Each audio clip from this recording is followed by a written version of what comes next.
ॐ सहना भवतु सहनौ भुनक्तु सह वीर्यं करवावहै तेजस्विनावधीतमस्तु मा विद्विषावहै। ॐ शान्ति शान्ति शान्तिः। श्रुतिस्मृतिपुराणानाम् आलयं करुणालयं नमामि भगवत्पादशङ्करं लोकशङ्करं शङ्करं शङ्कराचार्यं केशवं बादरायणं सूत्रभाष्यकृतौ वन्दे भगवन्तौ पुनः पुनः। ॐ त्वमेव माता च पिता त्वमेव बन्धु च सखा त्वमेव विद्या द्रविणं त्वमेव सर्वं मम देव। ओम गुरुदेव भगवान शिव शंकर भोलेनाथ कैलाशपति महाराज की जय, भगवान व्यास जी महाराज की जय, शंकराचार्य भगवान की जय, स्वामी चिन्मयानंद भगवान की जय, स्वामी दयानंद भगवान की जय, स्वामी प्रबुद्धानंद भगवान की जय, माता पिता की जय, सभी गुरु देवताओं की जय, सभी गुरु देवताओं की जय, सभी गुरु देवताओं की जय। श्री कृष्ण गोविंद हरे मुरारी, हे नाथ नारायण वासुदेवा। श्रीमद्भागवत गीता अध्याय 2 और आज हम करेंगे श्लोक नंबर 49। कल हमने किया था श्लोक नंबर 48 और हमने कहा था कि कर्म योग द्वारा अंतःकरण शुद्ध होता है तथा इस शुद्ध अंतःकरण से आत्मज्ञान होता है जिससे मोक्ष की प्राप्ति होती है। अतः मोक्ष की प्राप्ति ही कर्म योग का एकमात्र लक्ष्य है। कर्म योग, हर कर्म को कर्म योग में बदलने का तरीका है कि कर्म को प्रार्थनात्मक तरीके से किया जाए। प्रार्थनात्मक तरीका ये है कि उसे भगवान को अर्पित किया जाए। जब कर्म को भगवान को अर्पित कर दिया जाता है तो वो कर्म योग बन जाता है और कर्म योग से अंतःकरण की शुद्धि होती है। जब शुद्ध अंतःकरण होता है तो उस शुद्ध अंतःकरण में आत्मज्ञान होता है। आत्मज्ञान एक अच्छे गुरु से प्राप्त करना पड़ता है। जब आत्मज्ञान होता है तो मोक्ष मिलता है। अतः मोक्ष की प्राप्ति के लिए कर्म योग ही एकमात्र साधन है। और कर्म योग का साधन क्या है? हर समय किए जाने वाले कर्म, चाहे आप किसी भी आश्रम में हो, चाहे आप विद्यार्थी हो, चाहे आप गृहस्थ हो, चाहे आप सन्यासी हो, चाहे आप वानप्रस्थ हो, आपका जो भी कर्म आप कर रहे हैं वो भगवान को, ईश्वर को समर्पित करते हुए उसे करने से कर्म योग में बदल जाता है। आगे भगवान कहते हैं, दुरेण हावरम कर्म बुद्धि योगा धनंजय बुद्धो शरणं विंच कृपणः फल हेतुः। बुद्धि योग की तुलना में कर्म दुरेण बहुत ही, अवरम निकृष्ट है, ही इसीलिए धनंजय, हे धनंजय, बुद्धि योग की मनोभावना का शरणम आश्रय अनिविच्छ लो, फल हेतुए, फल की इच्छा से कर्म करने वाले कृपण कंजूस कहलाते हैं, शूद्र कहलाते हैं। बुद्धि योग की तुलना में केवल कर्म बहुत ही निकृष्ट है। इसीलिए हे धनंजय, बुद्धि योग की मनोभावना का आश्रय लो। केवल कर्म फल ही इच्छा से कर्म करने वाले क्षुद्र कंजूस कहलाते हैं। बुद्धि योग का अर्थ है कर्म योग, जिसमें सभी प्रकार के कर्म फल की प्राप्ति समान दृष्टि वाली मनोभावना का रहना आवश्यक है। राग द्वेष के वश में आकर कर्म करना कर्म योग के बिल्कुल विपरीत है, क्योंकि यह कर्म अपने राग द्वेष की पूर्ति के लिए होते हैं। ऐसे कर्मों के फल की प्रति सम्मान भाव नहीं रखा जा सकता। इसीलिए यह कर्म योग के अनुगत नहीं होकर उससे बहुत ही निकृष्ट है। इसीलिए श्री कृष्ण ने अर्जुन को कर्म योग का आश्रय लेकर अंतःकरण शुद्धि के लिए प्रार्थना करने को कहा। भगवान ने कहा कि अंतःकरण शुद्धि को छोड़कर केवल फल प्राप्ति की इच्छा से कर्म करने वाले कंजूस होते हैं। ऐसे लोग केवल भोग और ऐश्वर्य चाहते हैं। यह लोग अपनी बुद्धि का उपयोग करते ही नहीं, क्योंकि उनके जीवन में कर्म योग का कोई स्थान नहीं होता और यह अंतःकरण शुद्धि प्राप्त करने का एक सुनहरा मौका गंवा देते हैं। इस श्लोक की व्याख्या करते हुए आदि शंकराचार्य इन कृपणों को बेबस, दुर्बल तथा दीन कहते हैं। कंजूस उसे कहते हैं जो किसी अन्य व्यक्ति पर खर्च करता है और ना किसी और व्यक्ति पे खर्च करता है और ना अपने आप पर खर्च करता है। धन के नहीं होने पर पैसा खर्च नहीं करना कंजूसी नहीं कहलाता। जो पैसा होने पर भी सिर्फ खास मौक़ों पर उसे खर्च करते हैं उन्हें भी कंजूस नहीं कहा जाता। एक कंजूस तथा एक व्यर्थ पैसे उड़ाने वाला खर्चीला व्यक्ति दोनों एक ही तैली के चट्टे बट्टे हैं। एक कंजूस तथा एक व्यर्थ पैसा उड़ाने वाला खर्चीला व्यक्ति दोनों एक ही थैली के चट्टे बट्टे हैं। जिसे धन के खो जाने का डर है वही कंजूस है। सेवानिवृत्त होने के बाद भी या अति कष्ट के काल में भी वह खर्च नहीं करना चाहता। उसकी सारी बचत उसके रिश्तेदार उड़ा देते हैं। ऐसे लोग जीवन में किसी प्राधान्यता देनी चाहिए इसका निश्चय नहीं कर पाते। इसीलिए वह लोग पैसा खर्च नहीं कर पाते। धन का सही उपयोग की विधि यह स्पष्ट नहीं जानते। कंजूस शब्द का अर्थ की व्यापकता को विस्तृत करते हुए उसे बुद्धि के अनुपयोग के अर्थ में लिया गया है। बृहदारण्यक उपनिषद में एक वाक्य का उदाहरण देते हुए श्री शंकराचार्य जी ने कृपण शब्द का अर्थ प्रस्तुत किया है। जैसे कि हमने इसी अध्याय के 8वें श्लोक में व्याख्या में देखा था। ऐसे व्यक्ति को कंजूस इसलिए कहा जाता है क्योंकि वह भगवान द्वारा दी हुई अपनी बुद्धि का उपयोग नहीं करता। जो अपनी बुद्धि का उपयोग नहीं करता उसे भी कृपण कहते हैं। कल हमने एक बात कही थी और वो थी योग कर्मसु कौशलम। जो अपनी बुद्धि से सही गलत का फैसला न करके, बुद्धि का सही उपयोग न करके कर्म करता है वो भी कृपण ही कहलाता है।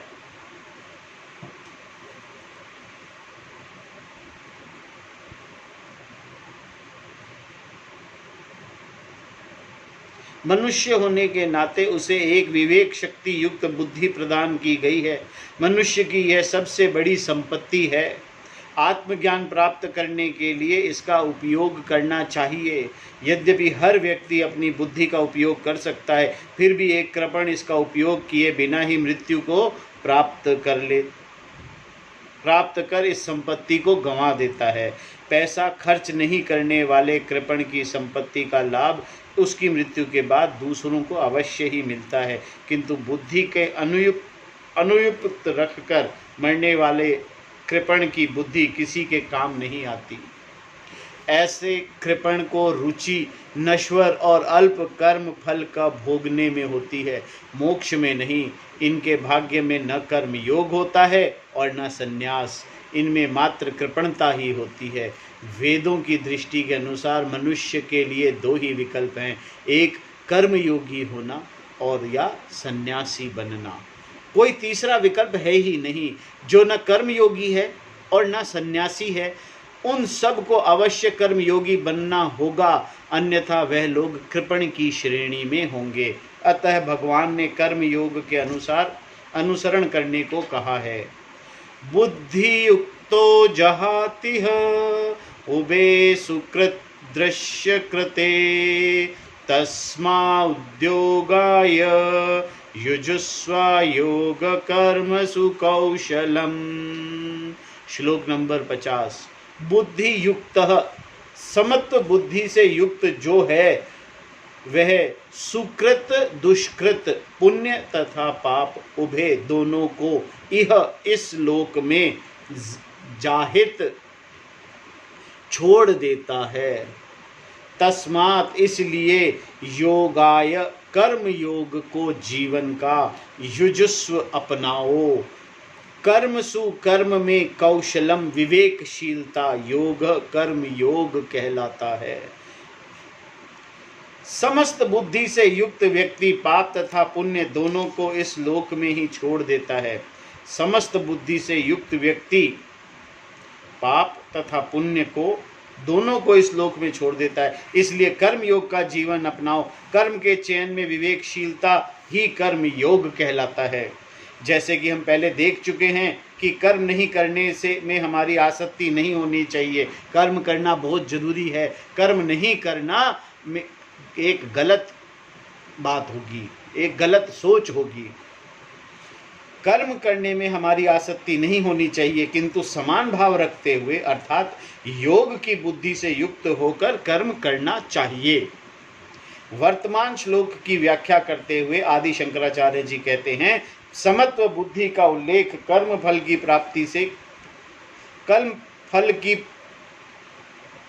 प्रति किया गया, कर्म फल के प्रति किया गया, जो अपने राग द्वेष के वश में नहीं आते हुए सही और गलत अर्थात धर्म का ध्यान में रखते हुए अपने कर्म करता है, उस व्यक्ति को क्या लाभ होता है उसका यहाँ वर्णन किया गया है। उसे यहीं पर अर्थात इस जीवन काल में योग बुद्धि की उपलब्धि होती है। गीता शास्त्र के पहले सांख्य बुद्धि अर्थात आत्मज्ञान प्रदान किया गया है। यहाँ पर योग बुद्धि की चर्चा की जा रही है। योग युक्त का अर्थ है वह व्यक्ति जो योग बुद्धि युक्त है, कर्म योगी है। ऐसे व्यक्ति की विशेषता क्या है? वह इस जीवन में दोनों पाप और पुण्य, सुकृत दुष्कृत, सुकृत दुष्कृते का त्याग कर देता है। जाहित भली प्रकार से किए गए कर्म को सुकृत कहते हैं। यह उचित भी है। दुष्कृत का अर्थ है अनुचित कर्म। जो सुकृत क्रम है वो उचित क्रम है और वो भली प्रकार से किए गए हैं। उन कर्मों को सुकृत कर्म कहते हैं। और दुष्कृत कर्म का अर्थ है अनुचित कर्म। उचित तथा अनुचित कर्म दोनों फलदायक हैं, इसीलिए इनके फलों को भी सुकृत और दुष्कृत कहते हैं। इस श्लोक में कहा गया है कि यह व्यक्ति इसी जीवन में पाप तथा पुण्य दोनों को छोड़ देता है। क्या यह व्यक्ति सचमुच कर्म के फल को छोड़ देता है? नहीं, क्योंकि उसका कर्तव्य अभी नहीं गया। वह कर्म के फल से छूट नहीं सकता, लेकिन वह अपने राग द्वेष पर काबू पा सकता है। उनको नियंत्रित करते हुए उनके ग्रसन से मुक्त हो सकता है। ऐसे व्यक्ति का ईश्वर की इस व्यवस्थापन से तालमेल बना रहेगा। अपने आप को वश में रखकर वह संतुलित रहेगा। इस प्रकार वह मात्र कर्म योगी कहलाएगा, ज्ञानी नहीं कहलाएगा। एक कर्मयोगी में कर्तापन होता है, लेकिन एक सन्यासी में कर्तव्य नहीं होता। गीता भाष्य में प्राय आदि शंकराचार्य जी ने सन्यासी शब्द का प्रयोग एक ज्ञानी के अर्थ में किया है। यहाँ पर इसी अर्थ का अनावरण किया गया है। अगर तुम अपने आप को कर्ता समझते हो तो तुम में कर्तापन होगा। कर्तापन के रहते हुए तुम कर्म फल को प्राप्त करने से बच नहीं सकते, क्योंकि कर्ता को कर्म फल का अनुभव करना ही होगा। जब तक आप करता हो तब तक कर्म फल से बंधे हुए हो। चाहे दुष्कर्म करो चाहे सुकर्म करो, और उन कर्मों के करने से चाहे आपको जो फल मिले उन कर्म फल का अनुभव करना ही होगा। एक कर्म योगी ज्ञानी नहीं होता, इसीलिए उससे कर्तव्य रहता ही है। यदि कर्तव्य हो तो निश्चित रूप से पुण्य और पाप भी होंगे, चाहे उसे पाप पुण्य पसंद हो या नहीं, उसके नाम पर वर्तमान तथा पूर्व अर्जित पुण्य पाप रहेंगे। इसीलिए इस शंका का होना स्वाभाविक ही है। वह इन दोनों से कैसे छुटकारा पाएगा, इसे सही प्रकार समझना होगा। कर्म योग से होने वाली तैयारी जिस व्यक्ति में है वह ज्ञान से अधिक दूर नहीं है। कर्म योग की तैयारी का अर्थ है अंतःकरण की शुद्धि। शीघ्र ही वह ज्ञान प्राप्त करेगा। यह एक प्रबंध है, जिसका अंतःकरण शुद्ध है वह आत्मज्ञान की ओर प्रेरित होगा ही होगा। लक्ष्य प्राप्त करने की इस विधि को आदि शंकराचार्य जी सत्व शुद्धि का मार्ग कहते हैं। जो अपने कर्मों को कर्म योग में बदलने लग गया है वो अब मोक्ष की प्राप्ति की तरफ, जो चाहे वो चला हो या न चला, उसे मोक्ष प्राप्त होगा ही होगा। एक कर्म योगी इस जीवन काल में पाप पुण्य से छूट जाता है का अर्थ है सत्व शुद्धि द्वारा ज्ञान पाकर मुक्त हो जाता है। सत्व शब्द का उपयोग सत्व गुण, रजोगुण और तमोगुण के इन 3 गुणों के संदर्भ में किया जाता है तथा अंतकरण की शुद्धि के लिए भी। यहाँ पर अंतकरण की शुद्धि के अर्थ में सत्व शब्द का उपयोग किया गया है। सत्व शुद्धि का तात्पर्य है अंतकरण की शुद्धि। अंतकरण की शुद्धि कब होगी? जब आपके कर्म योग में बदले जाएंगे, तब अंतकरण की शुद्धि होगी। कर्म योग से अंतकरण की शुद्धि मिलती है। इसके बाद अर्थात कर्म से ज्ञान प्राप्त किया जा सकता है। एक सीढ़ी के बाद दूसरी सीढ़ी। पहली सीढ़ी है कर्म करना है, और वो कर्म ईश्वर को के प्रति प्रार्थनात्मक करके करना है, तो वो कर्म योग बन जाएगा। कर्म योग बनने से अंतःकरण की शुद्धि होगी। अंतःकरण की शुद्धि होने से ज्ञान प्राप्त होगा। ज्ञान प्राप्त होने से मोक्ष प्राप्त होगा। शास्त्र में इस कर्म की महत्ता को घोषित किया गया है।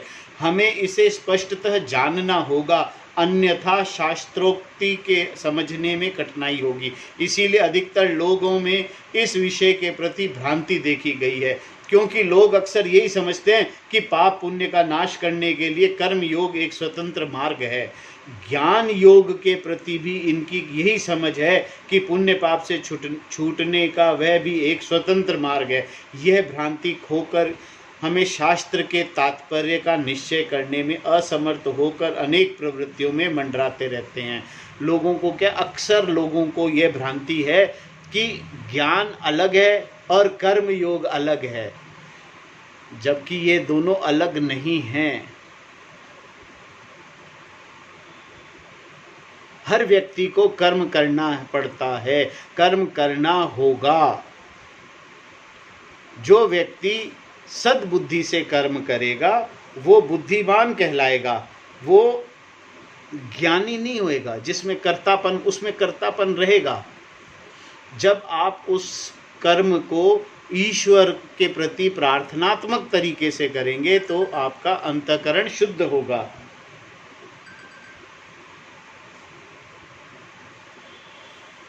सही मनोभावना से कर्म को करना ज्ञान प्राप्ति के लिए तुम्हारा अंतःकरण को तैयार करता है तथा ज्ञान द्वारा ही तुम मुक्त हो सकते हो। ज्ञान के अलावा मुक्ति का कोई साधन नहीं है। कोई कर्म आपको मुक्त नहीं कर सकता। कोई भी कर्म आपको मुक्त नहीं कर सकता। स्वर्ग दिला सकता है। आप स्वर्ग प्राप्ति यज्ञ करेंगे, स्वर्ग की प्राप्ति होगी, पर मुक्ति नहीं मिलेगी। मुक्ति के लिए ज्ञान ही संभव है। मुक्ति शुद्ध अंतःकरण में ही ज्ञान संभव है और ज्ञान से ही मुक्ति संभव है। कर्म योग पाप पुण्य से छुड़ाता है का तात्पर्य है कर्म योग अंतःकरण को शुद्ध करता है। सत्व शुद्ध ज्ञान दुरेण, सत्व शुद्धि ज्ञान द्वरेण उभे सुकृत दुष्कृत इह जाहते। गीता भाष्य में आदि शंकराचार्य जी के ऐसे वाक्य इस कर्म को स्पष्ट घोषित करते हैं कि कर्म योग से अंतःकरण शुद्ध होने के बाद ही ज्ञान द्वारा कर्तव्य को झुठलाकर कोई पाप पुण्य से छूट सकता है, अन्यथा नहीं। अंतःकरण शुद्धि का प्रबंध पूरा होने पर राग द्वेष के मल से रहित होकर व्यक्ति अपने राग द्वेष के चंगुल से निकल जाता है। उनका उपशमन होने पर ही संतुलित बुद्धि के लिए ज्ञान बहुत दूर नहीं होता। इस विषय पर भाष्यकार जी कहते हैं कि मोक्ष के लिए, भाष्यकार कौन है? शंकराचार्य जी। इस विषय पर भाष्यकार जी कहते हैं कि मोक्ष के लिए कोई कर्मयोगी बनता है। कर्मयोग के अनुसार अनुसरण करने वाला व्यक्ति केवल आत्मज्ञान प्राप्त करने के लिए ही ऐसा करता है। अतः एक कर्मयोगी के लिए निश्चित रूप से शास्त्र के इस प्रशिक्षण को सुनकर इस पर मनन करना आवश्यक है। इस गीता शास्त्र को, अन्य शास्त्रों को पढ़ना आवश्यक है। बार बार पढ़ना जरूरी है, बार बार मनन करना जरूरी है। अगर डॉक्टर बनना है तो मेडिकल कॉलेज में दाखिला लेना अनिवार्य है। अर्जुन जैसे व्यक्ति को संन्यास ग्रहण करना चाहिए या कर्मयोग, इस प्रकार का प्रश्न यह पूछने के बराबर है कि मैं डॉक्टर बनूं या मेडिकल कॉलेज में एडमिशन लूं।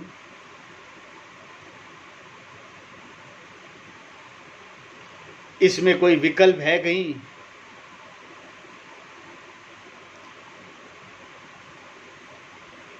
अगर सन्यास भी ग्रहण करना है, सन्यासी भी बनना है, तो भी कर्म योग तो करना ही पड़ेगा। मेडिकल डॉक्टर बनना है तो मेडिकल कॉलेज में एडमिशन लेना ही पड़ेगा।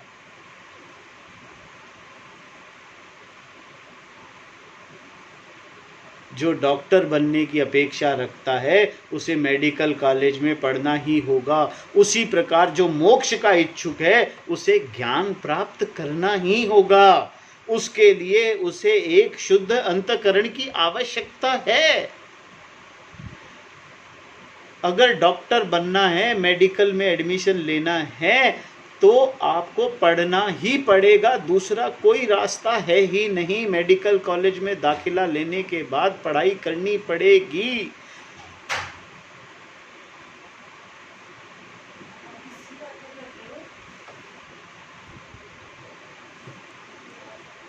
उसके लिए उसे एक शुद्ध अंतःकरण की आवश्यकता है।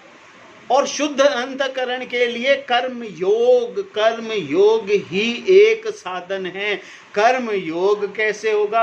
आपके रोज के किए गए कर्मों को भगवान के प्रति प्रार्थनात्मक तरीके से करने पर वो कर्म योग में परिवर्तित होंगे। कर्म योग से अंतःकरण शुद्ध होगा। अंतःकरण शुद्धि होने से आपको ज्ञान प्राप्ति में आसानी होगी, ज्ञान प्राप्ति होगी। अंतःकरण शुद्ध होने से आपने मेडिकल कॉलेज में एडमिशन ले लिया। मेडिकल कॉलेज में एडमिशन लेने से आप डॉक्टर नहीं बनोगे। मेडिकल कॉलेज में पढ़ाई करनी पड़ेगी, ज्ञान प्राप्त करना पड़ेगा।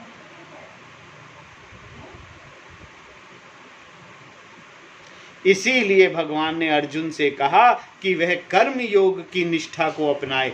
योगाय यजुस्व। इसका तात्पर्य यह है कि अर्जुन ने आत्मविचार आरंभ तो कर लिया, पर इसकी तैयारी के लिए उसे कर्म योग का अनुसरण करना आवश्यक है। इसके लिए उसे एक कर्म योगी की मनोभावना को अपनाकर अपने कर्तव्यों का पालन करना होगा। भगवान ने स्पष्ट रूप से कहा है कि योग युक्त होने का अर्थ यह नहीं है कि कोई व्यक्ति अपने कर्तव्य को त्याग करे। अपने कर्तव्यों को त्याग करने वाला व्यक्ति कर्म योगी नहीं हो सकता। कर्म करने पर ही कर्म योग होंगे। इस श्लोक का उद्देश्य यह है कि हर व्यक्ति विवेकशील होकर अपने कर्मों का चयन करे। सबसे पहले तो विवेकशील होकर अपने कर्मों का चयन करो। राग द्वेष के बेसिस पर अपने कर्मों का चयन न करो। अपने कर्म का चयन करो विवेकशील होकर, धर्म और अधर्म की तराजू में तोल कर अपने कर्मों को करो। जो करना नहीं चाहिए उसका परित्याग करते हुए जिन कर्मों को करना उचित है उन्हीं कर्मों को भली प्रकार करें। यह कर्म ही कर्तव्य कहलाते हैं तथा इन्हें ईश्वर परायण बुद्धि, ईश्वर को समर्पित, ईश्वर को अर्पण करते हुए करने वाली बुद्धि से करें कि हे प्रभु, जो कर्म मैं आज कर रहा हूँ ये आपको अर्पण हैं। जैसे ही ये आपको अर्पण होंगे इसको कर्म योग कहेंगे। विवेकशीलता का अर्थ है उचित कर्म का चयन कर ईश्वर प्राण बुद्धि से इन कर्तव्यों को निभाना। गृहस्थ कर्मों को छोड़ने का कहीं पर भी कोई किसी शास्त्र में नहीं लिखा है। सन्यासी बनना नहीं है, गृहस्थ कर्म भी करने हैं और उनको ईश्वर अर्पण बुद्धि से करना है। यद्यपि सभी कर्मों के त्याग को संन्यास माना जाता है, सर्व कर्म संन्यास जो शारीरिक दृष्टि से संभव नहीं है, क्योंकि कर्म किए बिना कोई एक पल भी नहीं बैठ सकता। फिर भी कर्मों को छोड़कर क्रियाहीन होने से समस्या का हल नहीं होगा। एक ज्ञानी भी कुछ न कुछ चेष्टा करता हुआ ही दिखाई देता है। कई प्रकार के ज्ञानी हैं, कोई एक पैर पे खड़ा है, कोई सदा के लिए बैठा ही है, कोई सदैव मौन धारण किए हुए है। फिर भी इनमें से किसी को भी निष्क्रिय नहीं कह सकते, क्योंकि इनमें से किसी में भी प्रयास का अभाव नहीं है। सब प्रयास कर रहे हैं, सब कोशिश कर रहे हैं। केवल इस ज्ञान से ही कर्मों को छोड़ा जा सकता है कि वास्तव में मैं करता नहीं हूं, मेरी अर्थात आत्मा की उपस्थिति में शरीर, इंद्रिय, मन अपनी अपनी प्रवृत्ति में लगे हुए हैं। जो इसे स्पष्टतः जानता है वही आत्मज्ञानी वस्तुतः सर्व कर्म सन्यासी है। जो ये जानता है कि मेरा मन, मेरी आत्मा, मेरे शरीर, मेरी इंद्रिय अपनी अपनी प्रवृत्ति के हिसाब से, जब तक शरीर है, मेरा मन, मेरी इंद्रियां, मेरा ये शरीर अपनी अपनी प्रवृत्ति के अनुसार कर्म करते रहेंगे। पर जो ये कर रहे हैं उसमें मेरा कोई कर्तापन नहीं है। जो ये स्पष्टतः जानता है वो सर्व कर्म सन्यासी आत्मज्ञानी है। श्री कृष्ण ने अर्जुन से कहा कि वस्तुतः आत्मज्ञान का होना ही सर्व कर्म संन्यास का अर्थ है। निष्क्रिय होकर बैठे रहना सर्व कर्म संन्यास नहीं है। यह ज्ञान तभी संभव होगा जब अंतःकरण शुद्ध होगा। अंतःकरण कब शुद्ध होगा? जब कर्म योग होगा। कर्म योग तब होगा जब आप विवेकशील बुद्धि से कर्म करेंगे। चाहे भक्ति करें, चाहे गृहस्थी करें, विवेकपूर्ण बुद्धि से किए हुए कर्म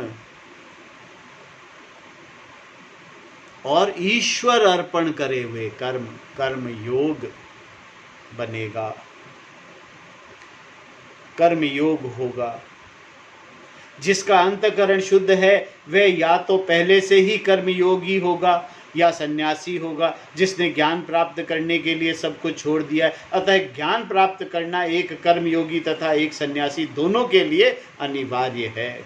श्री कृष्ण ने अर्जुन से कहा कि सन्यास तथा कर्म योग ये दो ही विकल्प हैं, ज्ञान प्राप्त करना दोनों के लिए अनिवार्य है। ज्ञान प्राप्त करना सबसे ज़रूरी चीज़ है। चाहे कर्मयोगी हो, चाहे भक्ति करता हो, चाहे कर्मयोगी हो, चाहे सन्यासी हो, ज्ञान प्राप्त करना, शास्त्रों का विवेचन करना, शास्त्रों को मनन करना से ही ज्ञान प्राप्त होगा। पर भगवान ने अर्जुन को सन्यास के लिए तैयार नहीं समझा। इससे यह स्पष्ट होता है कि इसीलिए उन्होंने अर्जुन को केवल कर्म योग के योग्य माना। भगवान ने उसे अपनी आसक्ति का त्याग कर सफलता तथा असफलता के प्रति समान बुद्धि रखते हुए योग में स्थिर रहकर कर्मों को करने का उपदेश दिया। श्लोक नंबर 47 में योगस्थ कुरु कर्माणि षडंग त्यक्त्वा धनंजय। देखिए यहाँ भगवान सिर्फ अर्जुन जो है वो हम सभी हैं, गृहस्थ में भी सारे कर्म करने हैं। अपने ही परिवार के लोगों पर आसक्त होने वाला भावुक अर्जुन एक सन्यासी की मननात्मक जीवन निष्ठा को कैसे अपना सकता है? कैसे सन्यासी बन सकते हैं जब हम माया में पड़े, अपने ही परिवार के प्रति भावुक रहने वाले, बार बार भावुक होने वाले। सन्यासी नहीं, गृहस्थी ही रहेंगे। गृहस्थ में अपने कर्मों को विवेकशील बुद्धि से, ईश्वर अर्पण बुद्धि से कर्म करते हुए कर्म योग में परिवर्तित करेंगे।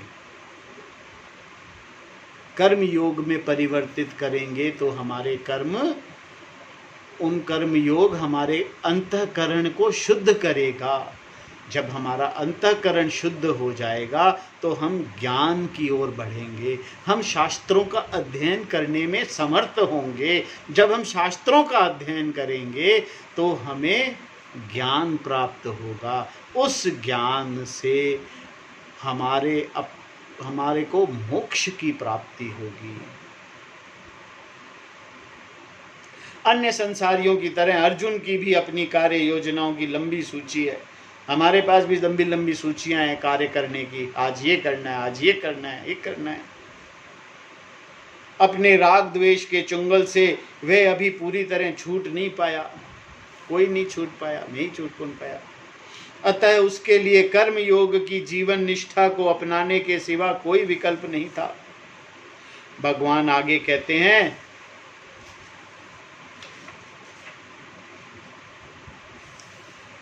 कर्मजं बुद्धियुक्ता हि फलं त्यक्त्वा मनीषिणः जन्मबन्धविनिर्मुक्तः पदं गच्छन्त्यनामयम्।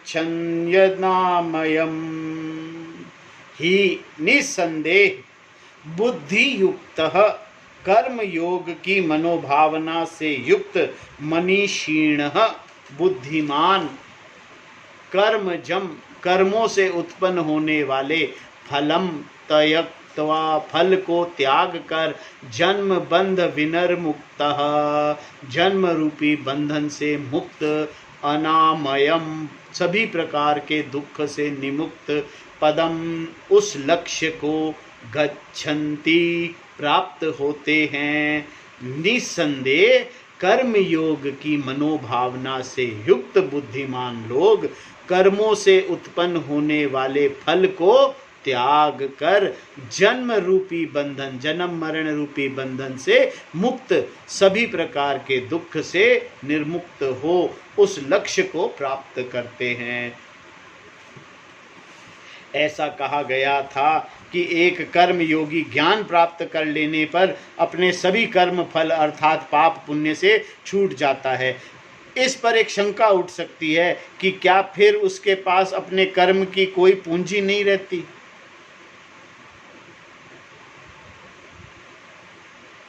मतलब वो ज्ञानी होएगा तो भी कर्म तो कर रहा है, और अगर कर्म कर रहा है तो पाप पुण्य और ये सब तो चालू है उसके। अपने अर्जित पुण्य उसके पास हो तो कदाचित परलोक की उसकी मान्यता होती। क्या वह व्यक्ति अर्जित किए हुए अनेक पुण्य कर्म फल से वंचित हो जाएगा? जिसने इतनी भक्ति करी, इतनी शक्ति करी, इतनी भक्ति, इतनी भगवान की कि उसे तो अब स्वर्गलोक मिलने ही वाला था, और ये ज्ञान ने तो कह दिया कि ये सब कर्म फल वगैरह सब यहीं पे ही है, इन पाप पुण्य से छूट गए। अगर पाप पुण्य छूट गए तो फिर जो स्वर्ग मिलने वाला था उसका क्या होगा? क्या वह व्यक्ति अर्जित किए गए अनेक पुण्य कर्म फल से वंचित हो जाएगा? उसकी क्या गति होगी? वर्तमान श्लोक में इसका समाधान किया गया है। कर्म योग की बुद्धि से युक्त लोगों को अंतःकरण शुद्ध होने के पश्चात ज्ञान की प्राप्ति होगी। फल स्वरूप यह पाप पुण्य से मुक्त हो जाते हैं। जब ज्ञान की प्राप्ति होगी तब पाप और पुण्य की समझ आ जाएगी कि पाप क्या है, पुण्य क्या है। ये लोग पाप पुण्य का त्याग कर ज्ञान द्वारा मोक्ष को प्राप्त करेंगे। कर्म योगी कर्म फल का त्याग किस प्रकार करता है? सभी प्रकार के कर्म फल के प्रति उसका समान भाव होने के कारण ऐसा कहा गया है कि फल का त्याग करता है। जब ज्ञान होएगा ना, तब जो भी फल मिलेगा, चाहे वो अच्छा हो, चाहे पुण्य हो, चाहे पाप हो, चाहे अच्छा हो, बुरा हो, सही हो, गलत हो, सफल हो, असफल हो, युद्ध में जीत हो, हार हो, सब समान दृष्टि होगी, क्योंकि मैं करता हूँ ही नहीं। जब ज्ञान होगा तो कर्तापन खत्म हो जाएगा, और जब कर्तापन खत्म होगा तो फल कौन पाएगा? जब मैं कर ही नहीं रहा तो फल मेरे को कौन सा मिलेगा?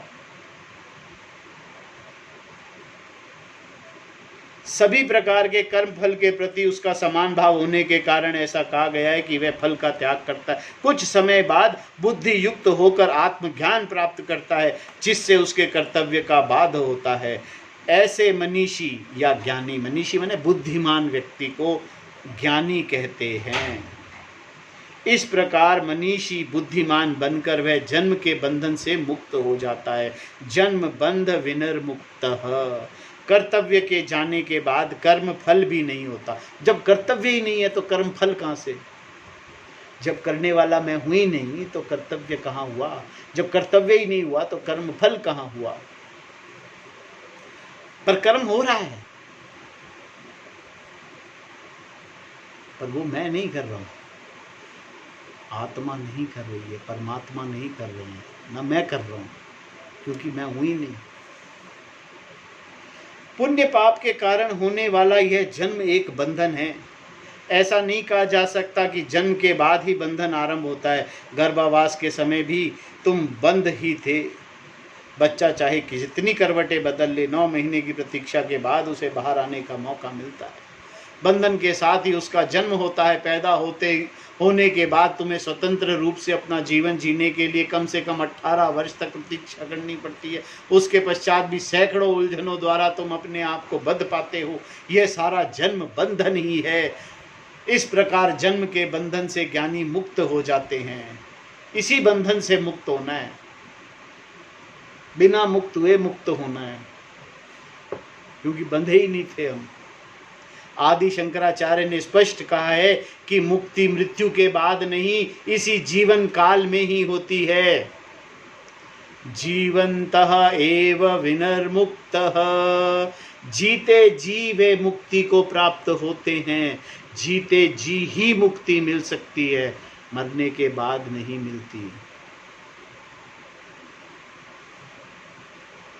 जीते जी तुम मुक्त नहीं हुए तो मृत्यु के बाद कैसे मुक्त होगे? मृत्यु के बाद मुक्ति का क्या लाभ? कदाचित भूत प्रेत बनकर भटकते मरमाते हुए लोगों को भी बेहोश कर और भ्रमित करते फिरोगे।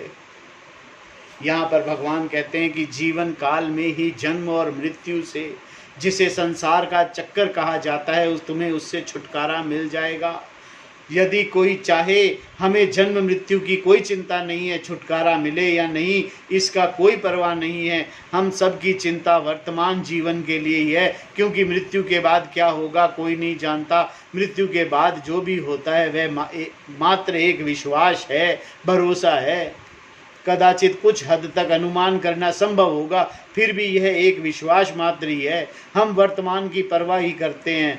हमारे पाप और पुण्य को हम कैसे जानें? कर्म फल हो या नहीं, इससे हमें कुछ नहीं लेना है। हम इसे जगत में शांति से रहना चाहते हैं। हम तो इतना ही समझते हैं कि कर्मों के परिणाम के प्रति समान भाव बनाए रखने से हमारा संतुलन बना रहेगा। यही हमारे पर्याप्त जन्म मृत्यु से छुटकारा पाने की बातों पर हम गौर नहीं करेंगे। इस प्रकार के तर्क देने वालों के लिए यहाँ समाधान दिया गया है। भाई ये बात भी सुन लो, उपभोग के रूप में नहीं बल्कि इस जीवन को सार्थक करने की प्रवृत्ति के दृष्टिकोण से यहीं पर जीते जी हम जो कुछ भी प्राप्त कर सकते हैं उसे इस श्लोक में स्पष्ट किया गया है। पद का अर्थ है लक्ष्य या साध्य जिसे हम पाना चाहते हैं। वैसे तो शब्द को भी पद कहते हैं, शब्द को केवल ध्वनि का अर्थ नहीं लेना चाहिए। शब्द द्वारा किसी विषय को इंगित किया जाता है। शब्दों के द्वारा जो मैं समझना चाहता हूँ उसको समझाना तुम्हारे लिए सुलभ होना चाहिए। भाषा का तात्पर्य यही है। उपयोग में किए गए शब्द का एक अर्थ होना आवश्यक है तथा उसमें सब लोगों को समझाने की शक्ति होनी चाहिए। किसी भी भाषा के एक शब्द को पद कहते हैं, किंतु इस श्लोक के अंतर्गत पद का यह अर्थ नहीं है। यहाँ पर ज्ञान द्वारा साध्य किए जाने वाले लक्ष्य को पद कहते हैं। संस्कृत साहित्य में पद शब्द का उपयोग प्राय लक्ष्य के अर्थ में किया जाता है। उदाहरणतः सर्वव्यापी भगवान विष्णु के धाम विष्णु पदम कहा जाता है। यहाँ सर्वव्यापी विष्णु पदम ही मोक्ष है। यही वह मुक्ति है जिसे जीते जी प्राप्त करना है। इस श्लोक में पद की विशेषता को अनामय शब्द से उद्योतित किया गया है। किसी समस्या या रोग का आमय कहते हैं। किसी समस्या या रोग को आमय कहते हैं। जो सभी प्रकार की समस्याओं से मुक्त है उसे अनामय कहा जाता है। आदि शंकराचार्य जी इसे सर्व उपद्रव रहित कहते हैं। इसमें सभी प्रकार की परेशानियां शामिल हैं। किसी भी प्रकार की पीड़ा को उपद्रव कहते हैं। अनामय का अर्थ है तुम सभी पीड़ाओं से निर्मुक्त हो। मैं पीड़ित हूँ, परेशान हूँ, यह धारणा सभी में है। मैं अपने ही अतीत का फल हूँ, इसीलिए सदा परेशान हूँ। मैं पीड़ित हूँ, इस धारणा से छुटकारा एक व्यक्ति को मुक्त कर देता है। अपने आप को अनंत ब्रह्म स्वरूप जानकर वह पीड़ाहीन हो जाता है, क्योंकि ब्रह्म के अतिरिक्त और कुछ है ही नहीं। इसीलिए मुझे पीड़ित करने के लिए भी कुछ नहीं है। अतः मैं सभी पीड़ाओं से मुक्त हूँ। कब? यहीं पर जीवित रहते हुए ही। इसीलिए यह ज्ञान ही सब कुछ है। सभी के लिए यही तो अभिष्ट है। अतः जीवन में वही करना होगा जो इस लक्ष्य अर्थात आत्मा के इस ज्ञान को प्राप्त करने के योग्य है। अगले श्लोक में श्री कृष्ण ने अर्जुन से कहा कि मन से इस मोह जनित भ्रम के जाते ही उसे अनामय पद अर्थात मोक्ष की प्राप्ति होती है। कब प्राप्ति होती है? जैसे ही ये मोह जनित भ्रम, ये मेरा है, ये जमीन मेरी है, ये सोना मेरा है, ये बच्चे मेरे हैं, मेरे बिना ये कुछ चलेगा नहीं, ये भ्रम जब चला जाएगा तो मोक्ष की, और ये जीते जी होगी। जीते जी ही मोक्ष प्राप्त किया जा सकता है। चाहे जीवन कौन सा मिलेगा, कौन से जीवन में मोक्ष होगा, ये मैं नहीं बता सकता, कोई नहीं बता सकता, पर मोक्ष जीते जी ही मिलेगा।